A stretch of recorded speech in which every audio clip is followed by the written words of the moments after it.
And here with more, Judge Andrew Napolitano, Fox News senior judicial analyst, back in New York tonight. Judge, what do you make of this so far tonight? Well, we have a bit of a standstill with respect to the committee because in response to this Republican-drafted four-page memo based on raw intelligence data, the Democrats have drafted their own memo, which they say is based on the same raw data, and the committee voted to release the Republican version, but not the Democrat version.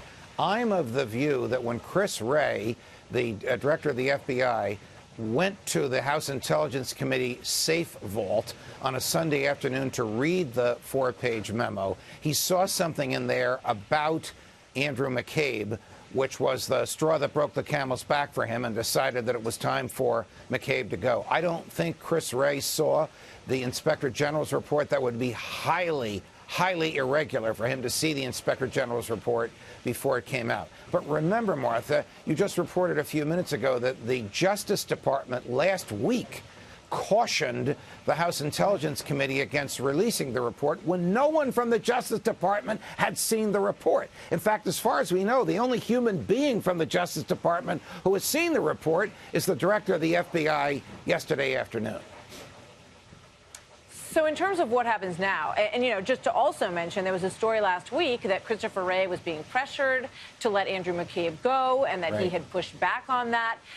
So now, for whatever reason, and, you know, it may be the reasons that we've just talked about here, the revelations to Mr. Wray about these memos, he appears to have changed his mind based on something that he saw or read, or perhaps information that he passed along to Andrew McCabe and said, you know, you should know this. You may want to get out in front of this. Right. So we don't know if Andrew McCabe was pushed or if he jumped, but we do know it followed so closely in time Director Wray's view of not only the four-page memo, but most likely, because he has a top-secret clearance as director of the FBI, but most likely the underlying raw intel on which the memo was based, that he went to his colleague and longtime friend Andrew McCabe and said, I don't think you want to confront this. I think it's time for you to go. Now, what's in the memo?